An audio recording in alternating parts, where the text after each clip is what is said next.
المصارعة ده مجال ملوش ملة، زي ما في مصارعين كسبوا أحزمة العالم بالزوفة زي جون سينا، ريك فلير، راندي أورتن، تريبل اتش، زي ما في مصارعين تانيين هتلاقيهم على العكس كسبوا أحزمة العالم مرة أو اتنين، ناس زي إيدي جاريرو اللي عملنا فيديو عن قصة صعوده للقمة وفيديو عن فترته بالحزام، الاتنين أجمد من بعض، ارجع بص عليهم. وكريس بنوا بفترتين، واحدة منهم كان في الدبليو دبليو اي اللي ليها فيديو ارجع شوفه. وطبعا سامي زين اللي أخيرا كسب حزام العالم في نايت اوف تشامبيونز في السعودية، بس خسرها بعدها بكام يوم.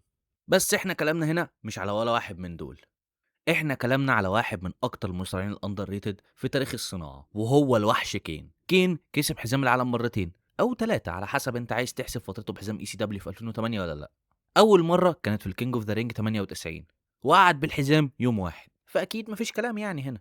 الفتره دي مناسبه للباقه والريلز. احنا هنا جايين نتكلم على فترته بحزام العالم في 2010 اللي قعدت 5 شهور، لان هي كانت حاجه جديده وكين اخد حقه اخيرا وبقى زي ما تقول كده في كرسي السواق. فخلينا نشوف الكلام على ايه في الفتره دي اللي اتطلبت كتير من سلام راضي. فاحلى مسا عليك واتمنى الفيديو يعجبك. فيلا بينا، خلينا نبدا الكلام من عرض سماك داون يوم 28 مايو 2010. تيدي لونج عمل مجموعه من الماتشات عشان يحدد مين اللي هيبقى في ماتش الفيتال فور واي في عرض فيتال فور واي. فيتال فور واي العرض الغريب العجيب ده اللي كله ماتشات فيتال فور واي، وكان واحد من اسوأ العروض في تاريخ الشركه. المهم ان الاندرتيكر يظهر في العرض ده، وده كان اول ظهور للاندرتيكر من بعد راسلمانيا. هو عمل ظهور في روف ابريل بسبب الانفجارات البركانيه في ايسلندا. اما بالنسبه لكين فهو كان المفروض يواجه سي ام بانك، ولو كسب هيروح عرض فيتال فور واي. وسي ام بانك في الفتره دي عمل الDBU بتاع الماسك بتاعه بعد ما ريمستيريو شمط له دماغه في ماتشهم. المهم سي ام بانك بدا الفتره دي بفوز على كين، بس ما كانش فوز نظيف، وده كان واضح عشان سي ام بانك في الفتره دي ما كانش بيكسب كلين. قولوا لي لو عايزين نعمل فيديو عن الستريت ايدج سوسايتي.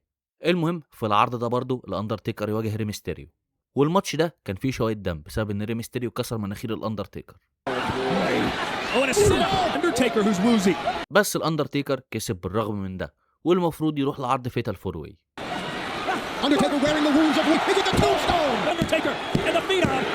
بس الكلام ده ما حصلش لان زي ما قلت لك ريمستيريو كسر مناخير الاندرتيكر، فتيكر اتسحب من الماتش. وكان في اشاعه بتقول ان هو كان المفروض يكسب الحزام في عرض فيتال فور واي، بس الكلام ده مش اكيد برضه. المهم الاندرتيكر خد فتره راحه فيها اتجوز ميشيل ماكول بعدها بشهر تقريبا. وبالنسبه للقصه بقى فتم الكشف في عرض سماك داون اللي بعده ان كين لقى اخوه الاندرتيكر في حاله انباتيه، اللي هو مغمى عليه يعني بس واعي. وكين طلع عشان يقول خطاب، وكين اظهر مقدره وقد ايه هو يقدر يعمل برومو، لان هو كان باين قوي ان هو مخضوض ومضطرب بسبب اللي حصل لاخوه. وعشان يظهر قد ايه هو حزين ومتعصب جدا، كين قال التالي: قريبا جدا المسؤولين عن الفظاعه اللي حصلت دي هيتخلص عليهم، هيتبعتوا على اعماق الجحيم. They will be committed to the depths of hell. هيبقوا عايشين في عذاب مش هيعرفوا يتحملوه ولا يتصوروه. انا شخصيا هطارد وهعذب اي حد ليه علاقه بالمأساة اللي حصلت دي. هيبقى في انتقام. وكان بيزعق في اللحظه دي. There will be vengeance. انتقام عمره ما حصل قبل كده. هيبقى انتقام سريع وحاسم ومريع. اكيد هيبقى في انتقام. There will be a vengeance, swift, decisive, and terrible. Yes, there will be vengeance. كين في البرومو ده كان مظهور. انا رشح انكم تشوفوا البرومو ده عشان تشوفوا اللي عمله. هو كان مجنون وعمال يصوت وعيط على اخوه، وكان نادم على عدم وجوده في اليوم ده. وبما ان اللي حصل ده اكيد سبب المصارع، فكين بدأ يحقق مع المصارعين المشاركين في ماتش الفيتال فور واي، بالذات سي ام بانك والستريت ايدج سوسايتي. بطل العالم جاك سواجر اللي فترته نورتنا في سلسله اسوأ ابطال عالم في التاريخ. ارجع بص عليها عشان جامده. المهم ان يحصل باتل رويال في نفس عرض سماك داون ده، والكسبان هياخد مكان الاندرتيكر في ماتش الفيتال فور واي. وانت اكيد فاكر ان كين هو اللي كسب الماتش، بس مش ده اللي حصل. اللي كسب هو ريمستيريو في صدمه كبيره.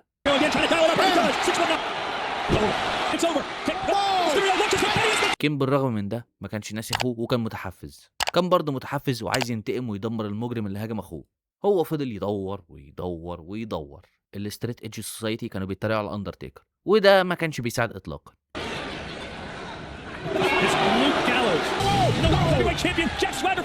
كين كان لسه بيدمر اكبر المصارعين في سماك داون، وكان متاكد ان الفاعل واحد منهم. بس في الوقت ده كين كان مركز ومستهدف سي ام بانك اكتر واحد. كان مستهدف الستريت ايدج سوسايتي وجاك سواجر، بس سي ام بانك بالتحديد كان بيتدشمل. Trying to survive here. I don't blame him. Don't want me going against it. Look out.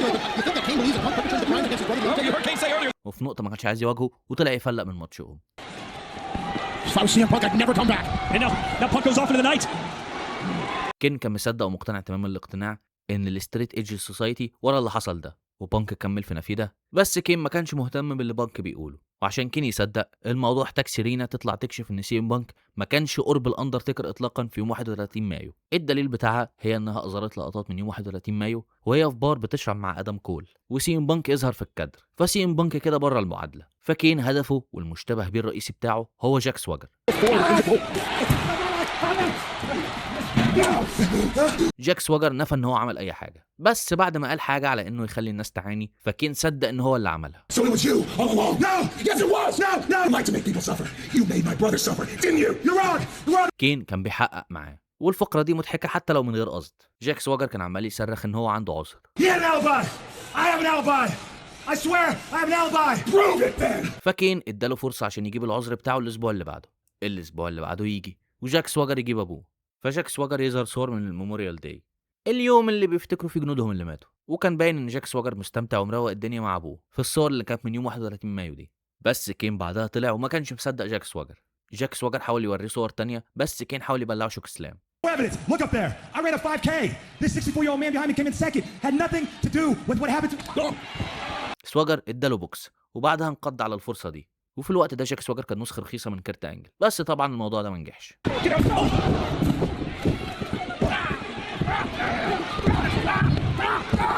ري كان عنده مشاكل مع جاك سواجر، وري ميستيريو بلعه ال 619.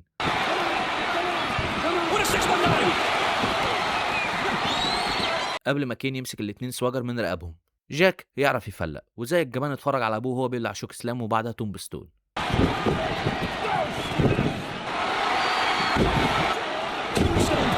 جاك سواجر كان بيتفرج وهو مش مصدق، مع ان عنده فرصه ينقذ الموقف يعني. وفي الماني ان ذا بانك كين يشارك في ماتش الماني ان ذا بانك بتاع سماك داون، ومن البناء للماتش استحاله تتوقع ان كين يكسب الماتش. انت تفتكر ان هو كريستيان او درو ماكنتاير، بس في صدمه كبيره كين هو اللي يكسب الشنطه، فكده كين يعتبر ماسك بطوله في ايده.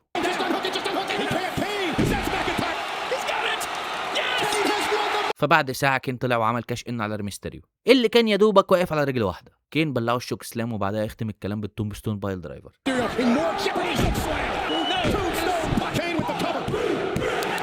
عشان يكسب الماتش والحزام ويبقى بطل العالم للوزن التقيل. كان فوز مستحق وجه بعد وقت طويل جدا. كين قال على الفوز ده ان هو اكتر فوز مرضي في مسيرته، وشكر في اداء ري الشجاع، بس قال ان الانكل بتاعه اللي كلفه. وملحوظه صغيره كده، كين اتدخل في الماتش، بس لما رجع الكواليس جاب الشنطه بتاعته وعمل كاش ان. كين ساعد ري في الاول، بس بعدها عمل عليه كاش ان.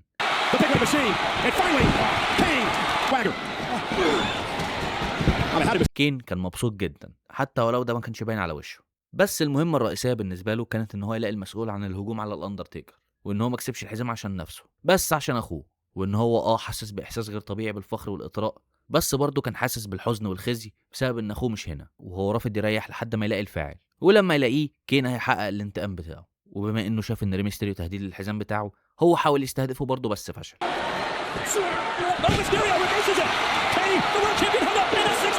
فالاتنين يتعمل بينهم ماتش لسمر سلام. وفي عرض سماك داون يوم 30 يوليو 2010 كين كشف مين اللي هاجم الاندرتيكر، وقال ان اللي هاجم الاندرتيكر هو ري ميستيريو. The man who attacked my brother is Rey Mysterio. كين كان شايف ان ري هو اكتر واحد هيطلع كسبان من الحوار اللي حصل ده، لان مين اخر واحد واجه الاندرتيكر؟ ري ميستيريو. وري ميستيريو استغل الفرصه وكسب الباتل رويال الاسبوع اللي بعده، وبعدها باسبوعين كسب حزام العالم. والسبب الاخر لان ري ميستيريو كسب عشان الاندرتيكر ما كانش موجود، وده السبب اللي عشانه عمل كاش ان على ري. The only reason that you won, Rey, is because my brother wasn't there to stop you, but I stopped you, Rey. وفي سمر سلام كين مش هيبقى مرضي بس بالمكسب، هو هيخلي ري يدفع ثمن خطاياه. هو هيفتح التابوت ده ويعبي ري ميستيريو جواه. I am going to open this casket and stuff you in. ولما يقفله ري ميستيريو مش هيفضل موجود، ومصيره هيبقى اتحسم، وكمان روحه. انا عايزك بس تتخيل ان ري ميستيريو هاجم الاندرتيكر. ري ميستيريو متخفي وجاب رجاله وضربوا تيكر، لك ان تتخيل. المهم في نفس الليله ري ميستيريو حدف جاك سواجر في خليج المكسيك.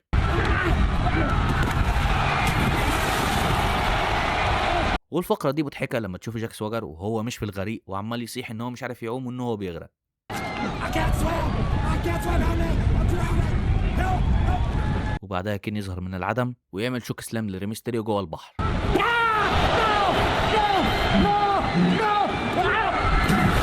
بس عامة كانت حاجة لذيذة انك تشوفهم بيدبوا في بعض عند خليج المكسيك، لانها حاجة ما بتحصلش كتير، حتى لو جاك سواجر كان عمال يصوت ان هو بيغرق. هي فقرة غريبة ومضحكة في نفس الوقت. وبما ان كين كان متهم ريمستيريو ان هو اللي هاجم الاندرتيكر، فريمستيريو كان شايف ان كين نفسه هو اللي خلص على الاندرتيكر. It wasn't me who took out the Undertaker. It was you, Kane. It was you. والابتسامة اللي على وش كين اتحولت ببطء لنظرة غضب بعد ما سمع الكلام ده.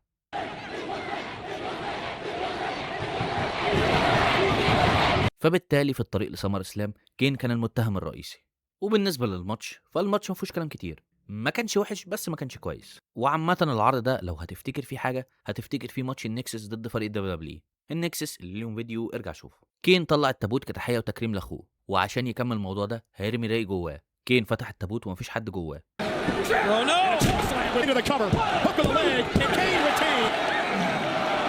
كين كان عايز يدخل ريمستيريو جوه، راي حارب بس فشل.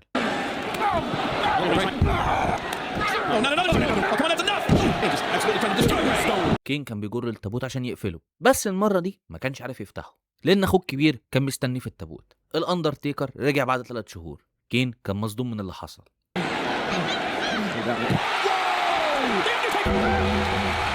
الأندرتيكر راح لريمستيريو عشان يستجوبه وسأله ليه اللي عمله ده، فريين في إن هو عمل أي حاجة. الأندرتيكر صدقه عشان كده رحمه. Why'd you do it, Ray?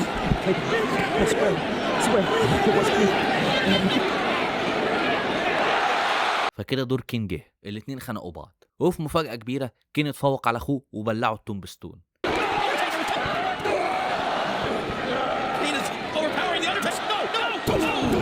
ففي النقطة دي الأندرتيكر ما كانش قوي زي ما كان قبل كده. كين كان فخور باللي عمله ده. وبعد كده في نفس الأسبوع كين قال إن بسبب غرور الأندرتيكر هو اتبعت للحالة الإنباتية، وإن بسبب غروره كين اتمكن من هو يوقعه على دماغه. كين ادانا فلاش باك لأول مرة هو واجه واتناقش فيها مع أخوه، وإن إزاي تيكر كان أناني وكان مفضل إن هو يخليه في الظلال. وتأثيرات كين دي هي اللي طلعت أحسن حاجة من الأندرتيكر لما هم اتواجهوا تاني مرة في راس المنيا 20. الوقت بتاع كين إن هو يتفوق وياخد مكان أخوه الأندرتيكر ما كانش في وقتها، ولما أعادوا تكوين فريق إخوة الدمار دي ما كانتش أكتر من مجرد وسيلة عشان كين ينتقم، وغرور وفخر الأندرتيكر ده اللي خلاه يقوم تاني، وده هيبقى سبب نهايته. واللحظة اللي كين عرف فيها إنها انتهت هي لما الأندرتيكر أظهر رحمة لشون مايكلز. ساعتها عرف إن خطته تتحقق، واللي أكد له ده هو لما لقى قبضة أو مسكة الأندرتيكر بقت أضعف في سمر سلام، ودلوقتي هو حصل على الانتقام بتاعه اللي كان بيؤرقه لمدة طويلة. I had my vengeance. A vengeance that had eluded me for so long. والكاس المقدسة بتاعت أخوه دلوقتي هي بطولة العالم بتاعت كين، وإن هو كان بيحلم طول عمره باليوم اللي هيبقى الأخ الأكثر سيطرة، وهو كان عارف إن اليوم ده هيجي لمدة 15 سنة، ودلوقتي هو بدله كشيطان إبليس المفضل The Devil's Favorite Demon. And I would replace him as the devil's favorite demon. والأسبوع اللي بعده الأندرتيكر رد على كلام كين، وكان باين إن تيكر مش في فورمة وحالة كويسة، بس هو أكد لنا إن هو لسه ما ماتش. Although I may look dead, I'm not dead yet. الأندرتيكر قال إن كين بيحيك خيوط شبكة من الكذب، فكين طلع عشان يرد. كين قال إن هو مش مريض وهو مش عايش في الأوهام، وإنه واضح إن الأندرتيكر مرجعش خلاص. الظاهرة والحقيقة هي إن هو أكبر وأضخم وأقوى من أخوه الكبير، وإن دلوقتي هو الأخ المسيطر. I am stronger than you. I am now the dominant brother. وبعدها تيكر رد بإن هو ذكر نقطة شيطان إبليس المفضل بتاعت كين، وعرف البيج ريد ماشين إن البيت اللي الشيطان عايش فيه هو البيت اللي بناه. Well, Cain, have you forgotten, or have you just chose to forget that the house that the devil lives in, I built? وإن هو لما بيجي ينده الشيطان بيرد عليه بسيدي. And when I come calling, the devil still answers to me with sir. وقال إن كين ما يستاهلش إن هو يشيل الحزام، وكمان والأهم كين ما يستاهلش إن هو يبقى أخوه، وإن يمكن الأندرتيكر علم كين كل حاجة كين يعرفها عن الشر، بس هو ما علموش كل حاجة هو يعرفها عن الشر. I taught you everything you know about evil, but I didn't teach you everything I know. وبالنسبة لرد كين فهو أقسم على قبر أمهم إن الأندرتيكر عمره ما هيرقد في سلام. I promise, no, I vow on the grave of our mother that you will never rest in peace. ففي الطريق لماتشهم كان باين ان الاندرتيكر مش في حالته ومش جاهز، اما كين كان في اقوى حالاته. فالماتش بين الاتنين اتعمل لنايت اوف تشامبيونز، والماتش ما كانش بس على الحزام، لا كمان كان ماتش نو هولدز بارد. وبالنسبه للماتش بين الاتنين فمش ماتش اسطوري، ماتش شغال يعدي مش اسطوري، ومش حاجه هتحتاج تتفرج عليها، مش فايته حاجه يعني. العداوه كده كده اسطوريه بين الاتنين، بس الماتشات ساعات بتخيش. المهم ان الاندرتيكر طول الماتش كان بيعاني، بس قرب النهايه عمل كومباك في الماتش. هو عرف يرجع ويبلع كين شوك سلام. كين بقى صد التومبستون وبلعه هو تومبستون، فكين يعد التلاتة ويكسب اخوه الاندرتيكر ويحافظ على حزامه.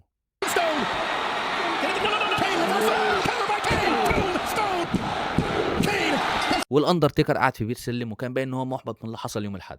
بعد كده في نفس الاسبوع وفضل قاعد في المكان ده طوال العرض لحد اما كين طلع الحلبة في اخر الليله. كين عرفنا ان في وحش جديد، وهو الوحش ده. There is a new beast of the apocalypse, and you're looking at him, big brother. وان دلوقتي دي الحديقه بتاعته. This is my yard. وكين عرفنا ليه هو ما انهاش كل حاجه في نايت اوف تشامبيونز، وقال ان المرح لسه بيبدا، وان دلوقتي جه الوقت عشان يعلي سقف التحدي والمخاطره. The fun has just started, and I think that it's time that we raise the stakes. كين قال ان نهايه الاندرتيكر لازم تيجي في ممر مظلم. Hell in the Cell. You see, I've decided that the end of the Undertaker will come in the dark corridor. It will come in Hell in a Cell. وان الاندرتيكر مش هيرقد في سلام، لا ده هيتحرق في الجحيم للابد. فالاندرتيكر غير الاضاءه بتاعه القاعه، والدرويدز الكهنه يعني طلعوا التابوت.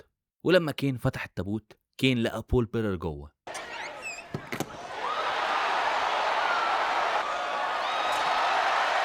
وبعدها الاندرتيكر ظهر من العدم وهاجم اخوه كين.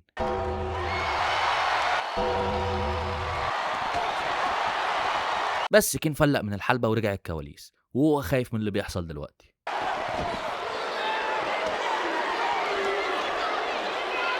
والاسبوع اللي بعده الاندرتيكر واجه سي ام بانك، وبول كان موجود في صفه، والاندرتيكر كسب سي ام بانك.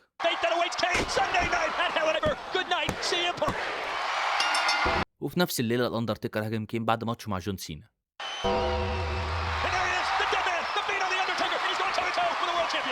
والاندرتيكر هو اللي خد اليد العليا، وكان باين ان هو ما عندوش نقط ضعف.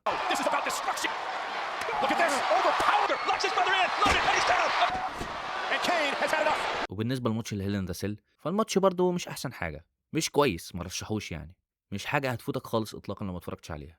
المهم يعني خلينا نقول النهايه بتاعه الماتش. قرب النهايه الحكم وقع، فبول دخل الهيل ان ذا سيل. فكين اكبر بول يخش الحلبه.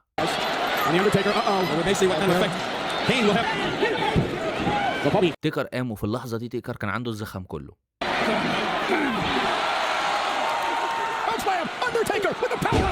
وبعدها الاضاءه اتغيرت وتيكر كان بيخلص الكلام، وساعتها بول فتح الجره وضرب برق في عين الاندرتيكر، وده ساب الاندرتيكر مش شايف لمده ثواني. وبعدها تيكر ادرك اللي حصل. بول ادى الجره لكين اللي ضرب بيها الاندرتيكر قبل ما يبلعه الشوك سلام عشان يكسب الماتش ويحافظ على حزامه.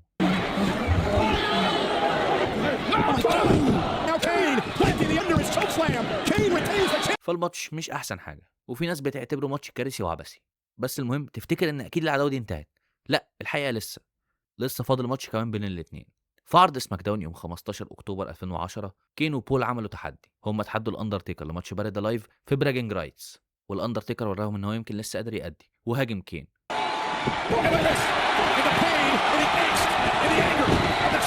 واستعمل تكتيك من تكتيكات كين لما استعمل حركه النار اللي بتطلع من عمدان الحلبه دي. ده حصل لما كين فلق من الحلبه.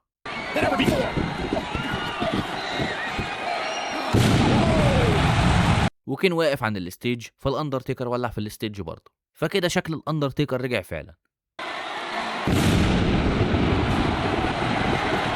وفي اخر سماك داون قبل عرض براجنج رايتس الاندرتيكر خرم الحلبه وشد كين معاه تحت للجحيم، المفروض يعني.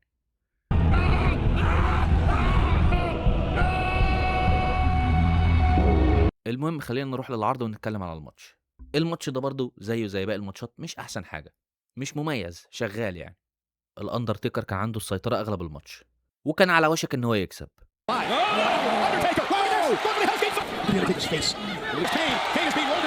بس اكتر حاجه عشوائيه وعبثيه حصلت، النكسس لسبب ما اتدخلوا في الماتش وهاجموا الاندرتيكر وساعدوا كين.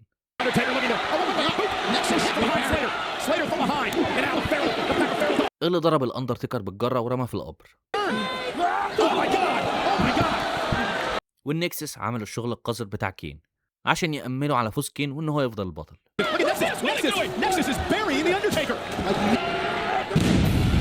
والجزء المضحك في الحوار ده ان دي مش اول مره النكسس يهاجموا الاندرتيكر، لان هم هجموا عليه في عرض الرو رقم 900، وفي اشاعه بتقول ان الاندرتيكر كان المفروض يكسب الماتش ده والحزام، بس اللي وقف في وش ده ان هو حصل له اصابه في كتفه، فاضطر طبعا ان هو يغيب ويعمل عمليه. احنا نقدر نختلف على ماتشاتهم براحتنا سواء شايفينها حلوه او وحشه، بس اللي نقدر نتفق عليه اكيد هو ان القصه والعداوه نفسها بين الاتنين كانت ممتعه جدا. بروموهات كين كانت حلوه جدا، والاول مره في مسيرته هو كسب اخوه 3 مرات من غير ما الاندرتيكر يكسبه ولا مره. ودلوقتي جه الوقت المنافس كين اللي جاي، وهو ريتد ار سوبر ستار ايدج.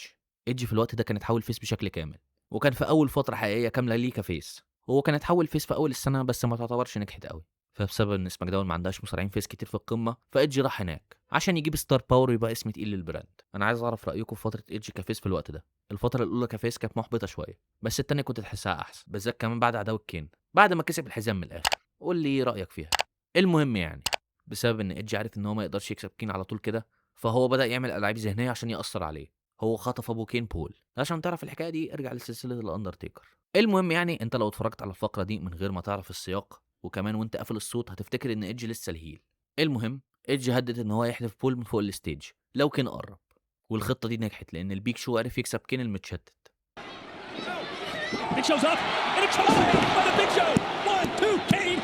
وفي الطريق لسرفايفر سيريس ايدج كمل في تعذيب كين وبول، بالذات بول.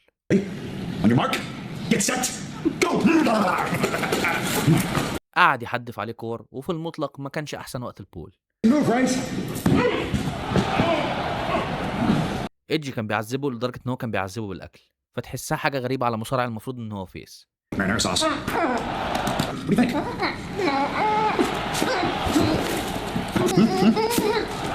كين كان عمال يدور على ابوه.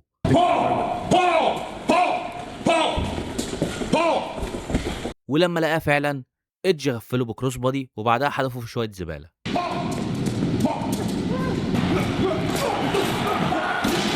قبل ما يفلق بالرهينه بتاعته. وبالنسبه لماتشهم في سرفايفر سيريس فالماتش ما انتهاش عادي كده، كان في حوارات. كين ما كسبش الماتش خلص بتثبيت ثنائي، الاتنين ثبتوا بعض.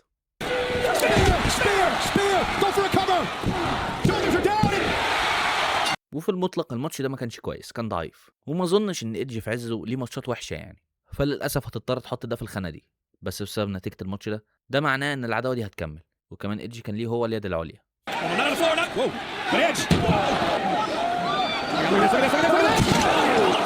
وبعد سرفايفر سيريس ايدج قال لكين ان هو بمنتهى البساطه يطلب ابوه. كين زعق فيه، فايدج قال له اطلب بأدب. كين طلب بأدب، بس ايدج كان عايز يسمع كلمه معينه. ارجوك. Can I have Paul Bearer back? You didn't even use the magic word. Everyone knows the magic word. You all know the magic word. Exactly. Please.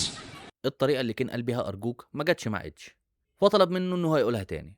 Can I have Paul Bearer back, please? That was not a proper please at all. ولما كين قالها المره دي بجد، ايدج قال ان هو قالها كده تقضيه واجب، مش بجد، مش من قلبه يعني.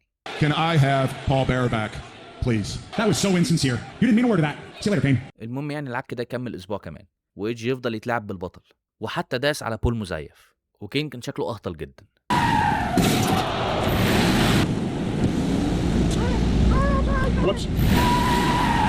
وايدج كمل ان هو يضحك على كين عشان يدمر تركيزه.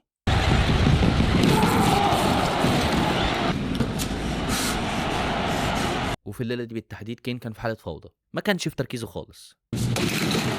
What's that old rhyme?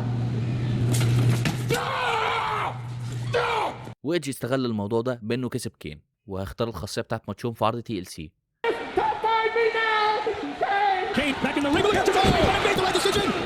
وطبعا هو اختار ماتش TLC كون الماتش المخصوص بتاعه طبعا. And I choose my specialty. Tables, ladders, and chairs. ايدج طلع بول. كين كان مبسوط عشان شاف ابوه، بس بعدها كين ادرك ان ده مش بول، وحتى دي ما كانتش نهايه الالعاب بتاعت ايدج.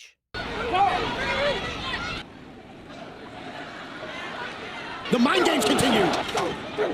لما بقى وصلنا لنهايه الالعاب دي، ايدج خدع كين وخلاه يوقع عروسه على شكل بول من على سلم، بس اول ما كان عمل ده تم الكشف ان دي مش عروسه لعبه، ده بول الحقيقي نفسه.